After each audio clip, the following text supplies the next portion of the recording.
सेवा समाज रूपन्देहीले वृद्धाश्रममा भोजन ग्रहण गराउने एवं खाद्यान्न सामग्री हस्तान्तरण कार्यक्रम गरेको छ। समाजले मङ्गलबार उमसतिया गाउँपालिका 4 श्री सत्यसाई सेवा आश्रममा कार्यक्रम गरेको हो।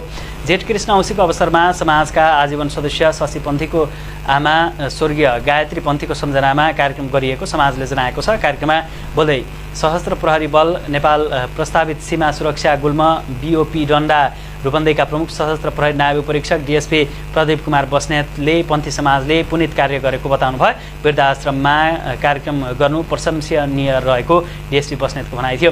वृद्धाश्रमका सञ्चालक माया खरेलले सबैको सहयोगले वृद्धाश्रम यहाँसम्म आइपुगेको बताउनुभयो। आगामी दिनमा पनि आश्रमले साथ र सहयोगको अपेक्षा राखेको उहाँको भनाइ थियो।